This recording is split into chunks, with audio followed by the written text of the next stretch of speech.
नमस्कार। लॉकडाउन की अवधि में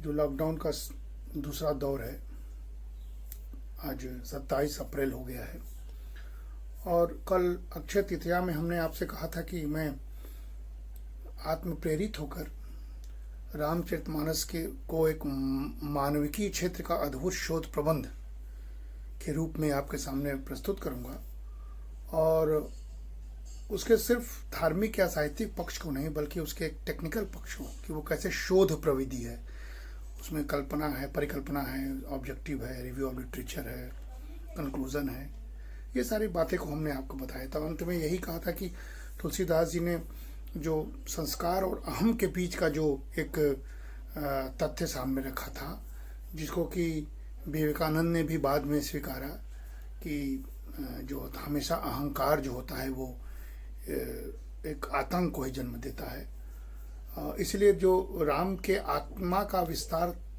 का कारण है वो परमात्मा है और जो मर्यादा है, जो तुलसीदास जी का जो कोड वर्ड था, हमने कहा था मर्यादा राम का, वो उनका मजबूती का आधार है या भगवत्ता का आधार है, इसीलिए वो सुप्रीम हुए। तो अच्छा, सुप्रीम कौन होता है? जिसे किसी लोकतांत्रिक देश में सुप्रीम कौन होता है? गवर्नमेंट होता है, क्योंकि हमने सारी शक्ति उसमें निहित कर दी है। तो उसमें भगवत्ता आ जाती है, वो कुछ भी कर सकता है, निर्णय ले सकता है। सरकार के निर्णय से हम लोग लॉकडाउन में इसमें अपने अपने घरों में, तो ये सारे चीज कहीं ना कहीं से सिद्ध होता है कि विवेकहीन जो बल होता है वो इम्बैलेंस होता है, टेरराइज करता है, आतंक को जन्म देता है, किसी योद्धा को नहीं, किसी लीडर को नहीं। तो इस समय ग्लोबल पैराडेमिक के इस दृश्य में, महामारी के दृश्य में देखिए तो अमेरिका और भारत के नेतृत्व के बिहेवियर को देखिए, तो हम रामचरितमानस के उस प्रविधि में फिट बैठते हैं और वो पाश्चात्य देशों के जो विवेकानंद ने कहा था उसमें फिट बैठते हैं। तो ये सारे सत्य का सार 2 एपिसोड में हमने बताया था। और फिर ये था कि तुलसीदास जी के हिसाब से जो कल्याणकारी राज्य था उसमें था कि राम राज्य, जो हमने पहले भी बताया था कि अयोध्या कांड में उन्होंने कह दिया था कि जासु राज प्रिय प्रजा दुखारी, सोई नृप अवसी नरक अधिकारी। अर्थात जिस राजा के राज्य में प्रजा दुखी है या भावग्रस्त है, वो निश्चित ही राजा, अब उन्होंने नरक शब्द किया है लेकिन वो एक खराब तथ्य में उसको देखा जाता है। और ये शासक वर्ग के लिए एकदम सही है कि विषम परिस्थिति में भी रामचरितमानस को हम इस रूप में देख सकते हैं कि आज के दौर में कोई दुखी ना हो, इसके लिए पूरा शासन लगा हुआ है। और इसीलिए जो प्रधानमंत्री पीएम पावर्टी जो गरीब कल्याण योजना है उसमें गरीबों को ज़्यादा फोकस दिया जा रहा है, क्योंकि वो ज़्यादा दुखी हो सकते हैं। तो इसलिए तथ्य वही होता है कि राजा कैसा होना चाहिए या गवर्नमेंट कैसा होना चाहिए, रूलर कैसा होना चाहिए। वो होना चाहिए मुख के समान, जो सभी का पोषण समान रूप से कर सके, किसी में भेद न कर सके। मुखिया मुखसा चाहिए, खान पान को एक, पालई पोषई सकल अंग, तुलसी सहित विवेक। माने विवेक या बुद्धि विवेक सही रहे और सबको हम पाल पोष सकें, ये एक सूर है, ये एक सूत्र है, सार है, जिसको प्रधानमंत्री ने कल पूरे देश को जो एड्रेस किया था वो इसी सूत्र के साथ किया था कि सब लोग एक दूसरे का केयर करें। इसीलिए राजा का कर्तव्य या सरकार का कर्तव्य क्या है? संकट सहन करके भी राजा को प्रजा और राज परिवार का पालन करना चाहिए। सो विचार इसे संकट भारी और काहू प्रजा परिवार सुखारी। तो इस समय गवर्नमेंट ऑफ इंडिया, भारत सरकार, प्रधानमंत्री मोदी जी अपने मंत्रिमंडल का अपनी चिंता किए बगैर, आर्थिक चिंता किए बगैर, कितना उनको मिल रहा है रेवेन्यू की चिंता किए बगैर खर्च की बात कर रहे हैं, वितरण की बात कर रहे हैं, डिस्ट्रीब्यूशन की बात कर रहे हैं, लोगों तक पहुंच की बात कर रहे हैं, क्योंकि इस समय संकट भारी है। तो सो विचार इसे संकट भारी, काहू प्रजा परिवार सुखारी। उस संकट के समय हमेशा अपने को सह के, अपने संकट को सह के राजा पूरे देश के प्रजा का संकट को सहन करने की कोशिश करती है। तो इस प्रकार रामचरितमानस में जनता क्या है? जनता किसी एक सरकार की कोई मानिंद नहीं है लोकतंत्र में। क्या कहा उन्होंने? कहा, एक जनता से कहवाया, कौन नृप होई हमई कहानी, चेरी छाड़ी अब होब की रानी। तो ऐसा नहीं, जनता कहती हमें क्या है, हमें तो सुशासन चाहिए। तो ये शासकों को समझना चाहिए। इसलिए जो मानस का जो अर्थ था, नीति संबंध जो था, जिसमें विवेक, निर्धनता, हानि, लाभ, त्याग, दान, ये लोक कल्याणकारी शिक्षा के रूप में इसको बताया गया था। यानी क्या सूत्र था? नहीं दरिद्र सम दुख जग माही, का बरसा जब किसी सुखाने, ऊसर बरसे तृण नहीं जामा, जथा लाभ संतोष सदाई। तो ये सारे चीजों को कहा गया है। इसलिए राम राज्य की जो कल्पना, जो हमने कहा था ना कि जो शोध की प्रवृत्ति है, उसमें कंक्लूजन था राम राज्य, अच्छा सुशासन और कल्याणकारी राज्य की कल्पना किया गया था। तो उसमें क्या क्या कल्पना है कि दैविक भौतिक तापा, राम राज नहीं कावहु व्यापा। किसी को दैविक और दैहिक ताप नहीं होना चाहिए, संताप नहीं होना चाहिए। और सब नर करहि परस्पर प्रीति, चले स्वधर्म निरत श्रुति नीति। रामराज की परिकल्पना है। आज विपत्ति के समय रामराज की परिकल्पना को अगर ध्यान दीजिएगा तो सब मिलजुल कर काम कर रहे हैं और इस विपदा में साथ दे रहे हैं। इसलिए जो वेद पुराणों में भी कहा गया, सुराजा भूखे को अन्ना, रामराज रजत सकल धर्म, निरत नर नारी, राग न रोष न दोख दुख, सुलभ पदार्थ चारी। संताप रहित होना चाहिए, अल्प मृत्यु नहीं होना चाहिए। इसलिए लोगों के जीवन को बचाने के लिए सरकार प्रयास कर रही है। ये सारी चीजों को रामचरितमानस को अगर देखा जाए तो केवल हम धर्म या अपने मानस के हिसाब से न बात करें, बल्कि अगर पाश्चात्य देशों की ओर भी देखें आज के इस अंतिम भाग में, तो आप समझ लीजिए कि जो एडम स्मिथ हैं वो फादर ऑफ इकोनॉमिक्स माने जाते हैं। और उन्होंने जो चीजें लिखी थी उसमें फोकस उनका जो हो गया था वेल्थ ऑफ नेशन पर हो गया था इकोनॉमिस्टों का, an inquiry into the nature and causes of the wealth of nations. इसी पर पूरे इकोनॉमिक्स टूट पड़े, क्योंकि इकोनॉमिक्स तेजी से इंडिविजुअल्स की बात, स्वार्थ की बात, मार्केट इकोनॉमी की बात, फ्री कैपिटलिज्म की बात करती थी। लेकिन जो एडम स्मिथ ने भारत जैसे सांस्कृतिक परिवेश से जो चीज़ें सीखी थी, उससे जो किताब लिखी थी 1759 में, 1759 में, वो क्या लिखा था? Theory of moral sentiments. The theory of moral sentiments को सब लोगों ने भूल गया। उसमें उसने यही सारी बात कही जो तुलसी रामचरितमानस में कह गए, हमारे साहित्यिक ग्रंथ कह गए, हमारे विचारक कह गए, हमारे दीनदयाल उपाध्याय कह के एकात्म मानववाद का दर्शन दे के चले गए। ये सारी चीज एडम स्मिथ कह रहे हैं। विश्व उनकी बातों को नहीं लेता है, विश्व वेल्थ ऑफ द नेशन को लेता है, डेवलपमेंट के उस रास्ते पर चलता है। क्योंकि अगर वो आधुनिक निर्माता है तो हमको जोड़ना चाहिए कि जो स्मिथ का जो चिंतन था आर्थिक और सामाजिक, उसमें महत्वपूर्ण पुस्तक ये सेंटिमेंट वाले किताब का था, जिसको कि अगर हिंदी में बात करें तो नैतिक अनुभूतियों का सिद्धांत, एथिकल जो अनुभूति है उसके सिद्धांत पर इकोनॉमिक्स कैसे चलता है, इसका जो है परीक्षण होना चाहिए, जिसमें कि उन्होंने 4 वर्ग कहा था। देखिए रामचरितमानस के चीजों को ध्यान कीजिए और एडम स्मिथ के सेंटिमेंट वाले किताब पर ध्यान दीजिए, तो उसमें भी नैतिकता, सद्गुण, व्यक्तिगत अधिकार की भावना एवं स्वाधीनता में उन्होंने इसको बांटा था। तो नैतिकता की प्रकृति, नेचर ऑफ मॉरलिटी, नैतिकता का लक्ष्य, मोटिव ऑफ मॉरलिटी, नैतिकता की प्रकृति, ये सारे स्मिथ ने जो है संपत्ति और कामनाओं के साथ जोड़कर इसका वर्णन किया था। तो इस चीज को हम लोग भूल गए, इसलिए पूरी दुनिया में जो स्थिति चल रही है दूसरे ढंग की चल रही है। इसलिए स्मिथ ने, बार बार मैं कह रहा हूं, भारत से प्रभावित हुआ था, चीजों से प्रभावित हुआ था। उन्होंने मानवीय संवेदनाओं, स्वार्थ, लालसा आदि की भी समीक्षा की है और राष्ट्रों के वेल्थ ऑफ द नेशन में उन्होंने दूसरी बात कह दी, और जिसके आधार पर सारे दुनिया उसी के आधार पर फादर ऑफ द नेशन घोषित करके उसके चल गई। तो इसलिए कल्याणकारी राज्य को धार्मिकता की कसौटी पर भी कसा जा सकता है और कैसे व्यवसायिक स्पर्धा से समाज को विकास के रास्ते पर लाया जा सकता है, ये स्मिथ ने दूसरे किताबों में दे दी।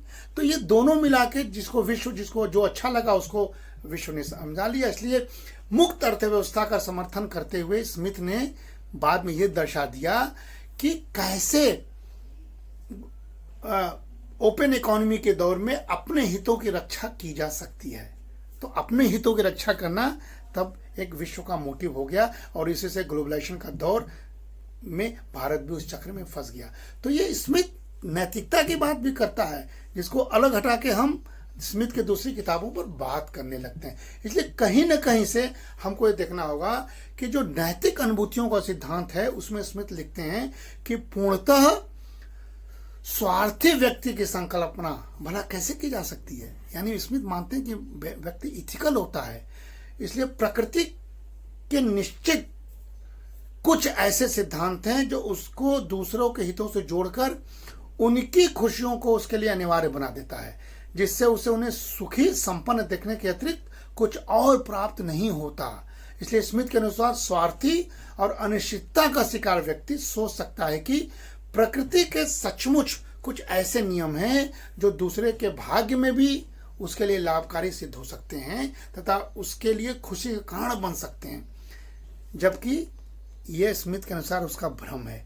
तो स्मिथ सारी बातों को कल्पना करता है और एक इस कल्पना के आधार पर स्मिथ ने बाद में भी देखा जाए कि जब इकोनॉमिक्स की बात करते करते उसने डिवीजन ऑफ लेबर की बात कर दी, कार्य विभाजन की बात कर दी और कार्य विभाजन को प्राकृतिक मानते हुए उसका मुक्त स्वर में उसने समर्थन कर डाला। तो जब यहाँ पर मनु वर्ण व्यवस्था के आधार पर कार्य के विभाजन करते हैं तो उनका विरोध हो गया। तो कहीं ना कहीं से कास्ट जब लग गया तो वही कम कर्म जो स्मिथ ने कहा था वो भारत में नेगेटिविटी हो गया, और वही डिवीजन ऑफ लेबर जो स्मिथ कहता है तो दुनिया की दृष्टि से वो पॉजिटिव हो गया, क्योंकि वो वेल्थ ऑफ नेशन या वेल्थ को क्रिएट करने की बात कहता है। ये सारी की सारी चीज़ों को अगर हम बात कर देंगे तो जो वेल्थ ऑफ नेशन में उसने स्पष्ट किया था वो है कि कार्य की प्रवृत्ति और वेतन के अंतर को कैसे संतुलित किया जाए, इस बात को लेकर वे सारे चीजों को तथ्यों को बताता है। इसलिए अगर देखा जाए तो पूरी दुनिया को एक कर दिया जाए तो भारत के इथिक्स को दुनिया ने समझा भी था।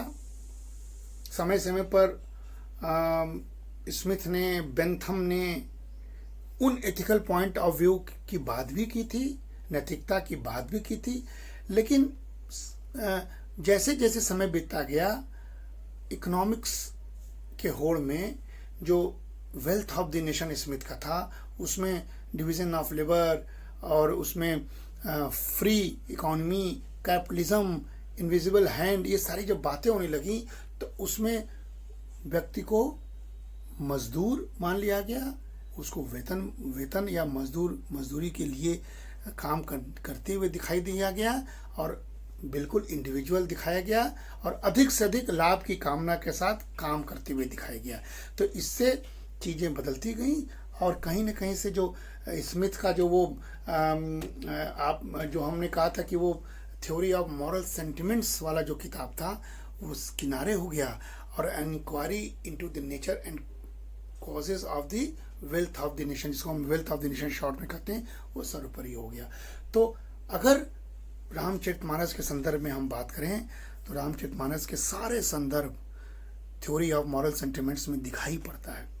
विश्व तब से 1759 से ही अगर मॉरल स्मिथ के थ्योरी ऑफ मॉरल सेंटिमेंट के हिसाब से चलता तो एथिक्स थोड़ा थोड़ा पूरी दुनिया में बचा रहता और स्वार्थपरक जो अर्थशास्त्र है, जो अधिक से अधिक लाभ कमाने वाला अर्थशास्त्र है, जो कॉम्पिटिटिवनेस, कट थ्रोट कॉम्पिटिटिवनेस वाला अर्थशास्त्र है, जो ट्रेड मोटिव अर्थशास्त्र है, जो इंडिविजुअलिस्ट अर्थशास्त्र है, उससे थोड़ा अलग होता और भारत के मॉरल और एथिकल संदर्भ के साथ साथ जो father of the economic Adam Smith को ही अगर ले लिया जाता तो उसमें कम से कम इथिक्स होता, नैतिकता होती, कुछ सिद्धांत होते और स्वार्थ को परे हटाकर कल्याण की बात उसमें भी की जाती थी और दुनिया का तस्वीर ही कुछ और हो गया होता। और शायद तब हम ये कार्बन एमिशंस की बात आज नहीं कर रहे होते, इन्वायरमेंट के प्रोटेक्ट किए रहते, हम अपने कार्बन को बचाए रखते, हम अपने सांस को अभी भी स्वच्छ बनाए रखते, हम अपने वाटर के लेवल को हाई किए हुए रहते, हम ग्लोबल वार्मिंग के भय से नहीं जी रहे थे, हम तमाम सार्स और तमाम तरह के महामारियों के लपेट में आते आते आज एक अज्ञात कोविड-19 जैसे अज्ञात बीमारी के चंगुल में नहीं फंसे होते हैं, क्योंकि हमने बिहेवियर को ध्यान नहीं दिया, हमने एथिक्स को ध्यान नहीं दिया, हमने रिच और पुअर कंट्रीज को एक नहीं माना, हमने इनइक्वलिटी की थ्योरी को स्वीकारा, हमने कोई एक यूनाइटेड नेशंस के तमाम बॉडी होने के बावजूद, ग्लोबलाइजेशन के संदर्भ होने के बावजूद हम एक कल्ट में अलग अलग बंट गए, हम अलग अलग ग्रुप की बात करने लगे, अलग अलग लाभ के लिए हम ट्रेड करने लगे। ये सारे इकोनॉमिक्स की कमियां होती चली गई, जिससे दुनिया आज बटी हुई दिखाई पड़ रही है। ग्लोबलाइजेशन के दौर में भी दुनिया बटी हुई दिखाई दे रही है, और कहीं न कहीं से देखा जाए तो पावर का गेम होने लगा। इस पैंडेमिक में भी अमेरिका वर्सेस चीन की बात होने लगी, जबकि भारत इस पैंडेमिक में भी अपने उस सेंटिमेंट को आगे रखा हुआ है। रामचरितमानस या अपने जितने सारे सांस्कृतिक परिवेश या कल्चरल बैकग्राउंड को आगे रख के फैमिली को यूनिट मानते हुए, पूरे देश को यूनिट मानते हुए, इतने विभिन्नताओं में एकता को सर्वोपरि रखते हुए भारत सबके लिए सोच रहा है। और भारत का जो कृषक आधार है वो मजबूती से भारत का साथ दे रहा है। प्रधानमंत्री नेतृत्व एकदम सही दिशा में कर रहे हैं, और लॉकडाउन की वजह से हम अपने आप को इसी सांस्कृतिक परिवेश में, जिसमें इथिक्स, नैतिकता, मॉरलिटी, दान, कल्याण की जो भावना हमारे मन में धर गया है, जिसको कहते हैं कि रामचरितमानस हमें कंठस्थ है, हमें मनस्थ है, हम श्रवण के माध्यम से उसको जीवन की शैली के रूप में देखते आ रहे हैं। तो तुलसीदास जी की कल्पना तब भी वही थी, आज भी तुलसीदास के रामचरित उसी रूप में देश की सेवा करने में सफल है। यही हम पूरे 3 एपिसोड में बताने की कोशिश कर रहे थे कि जो उनके शोध की प्रवृत्ति थी, उनके जो रिसर्च का मेथोलॉजी था, अल्टीमेटली एक समस्या को उन्होंने लिया, उस समस्या में इन्होंने इंक्लूसिव ग्रोथ के कॉन्सेप्ट को लिया और कहा कि सबका कल्याण करना ही शासक का काम होता है। वही रामचरितमानस का जो प्रविधिक, जो हमने चपराशन के रूप में बताया था, जो सार है, वो सार आज काम कर रहा है, और पूरा देश एक सूत्र में बंधकर अपने सांस्कृतिक आधार को मजबूत कर सब लोग सहयोगात्मक रुख अपनाकर एक दूसरे की मदद कर, इकोनॉमिक्स के लाभ वाले हिस्से को पीछे रख, कल्याण वाले हिस्से को आगे करके इस पैंडेमिक से में साथ खड़ा है। और हम निश्चित तौर पर मृत्यु के मामले में दुनिया में 2 लाख से अधिक लोग मर गए, हमारे यहाँ अभी 826 लोग ही मरे हैं। आज 27 अप्रैल की डेट तक हम ज़्यादा जांच भी कर रहे हैं, और अपने डिस्टेंस सोशल डिस्टेंसिंग के फार्मूले को अपने घर में रह के ईमानदारी पूर्वक निभा भी रहे हैं, और हम अपने नेतृत्व की बात भी मान रहे हैं। हमारे अंदर असंतोष नहीं है, हम संतोष के साथ साथ सैक्रिफाइस भी कर रहे हैं। किसके लिए? देश के लिए, लोगों के लिए, मानवता को बचाने के लिए, मानवीय जान को बचाने के लिए, और नेतृत्व पर आस्था करके हम इस युद्ध को लड़ रहे हैं। तो कुल मिला जुला के इसलिए हमारा जो रामचरितमानस है, ये मानविकी का अद्भुत शोध प्रबंध है, जो तुलसीदास जी ने अपने समय में 450 साल पहले लिखा। उस समय की स्थिति के हिसाब से वही स्थिति आज भी काम कर रही है, और आगे भी हमेशा काम करती रहेगी, क्योंकि सत्य एक होता है, इथिक्स हमेशा एक रहता है, नैतिकता हमेशा एक रहता है, कल्याण शब्द हमेशा एक रहता है, और हम वैश्विक कल्याण की भावना के साथ साथ भारत की इकॉनमी को आगे बढ़ाने की बात करते हैं। तो हम इस 3 एपिसोड के साथ रामचरितमानस को शोध के दृष्टि से आपके सामने प्रस्तुत किए हैं, और एडम स्मिथ के थ्योरी ऑफ मॉरल सेंटिमेंट के साथ जोड़ते हैं कि कहीं न कहीं से दुनिया के लोग भी इससे प्रभावित हुए थे, लेकिन उस रास्ता को छोड़कर उन्होंने वेल्थ ऑफ नेशन या मार्केट इकोनॉमी का जो रास्ता पकड़ा, उससे आज पूरी दुनिया इस रूप में पहुंची है कि सब लोग भारत की ओर देख रहा है, और हमारे सामने एक अच्छा अवसर है कि हम अपना एक रास्ता बना के, तीसरा रास्ता बना के, एक कल्याणकारी रास्ता बना के, एक नए अर्थशास्त्र का सृजन करके, जिसमें एथिक्स, हैप्पीनेस, कल्याण सर्वप्रमुख हो जाए, जिसमें परिवार यूनिट रहे, जिसमें सैक्रिफाइस का एक पैरामीटर रहे, जिसमें लाभ सबसे लास्ट पैरामीटर पर रहे। ऐसी इकॉनमी की कल्पना करके हम परोस दें विश्व को, तो शायद हमेशा के लिए विश्व का कल्याण होता रहेगा। हम अपने प्रकृति को भी बचा लेंगे, हम अपने परिवार को भी बचा लेंगे, हम अपने संस्कृति को भी बचा लेंगे, हम अपने इंडिजीनियस इंडस्ट्रीज को भी बचा लेंगे, हम अपने किसानों को भी बचा लेंगे, हम अपने परिवेश को भी बचा लेंगे और पूरा का पूरा विश्व एक ग्लोबल विलेज के रूप में प्रस्तुत हो जाएगा। बहुत बहुत धन्यवाद। नमस्कार। मैं doctor Anoop Mishra, DAV PG college अर्थशास्त्र विभाग में एसोसिएट प्रोफेसर हूँ। तमाम लेक्चर्स इकोनॉमिक्स के देने के बाद मंथन करते करते हमने कई सारे पर्सनालिटी डेवलपमेंट में लेक्चर भी दिया, लेकिन फिर मौका मिला तो तुलसी के मानस को हमने शोध की दृष्टि से आपके सामने प्रस्तुत किया। बहुत बहुत धन्यवाद। नमस्कार।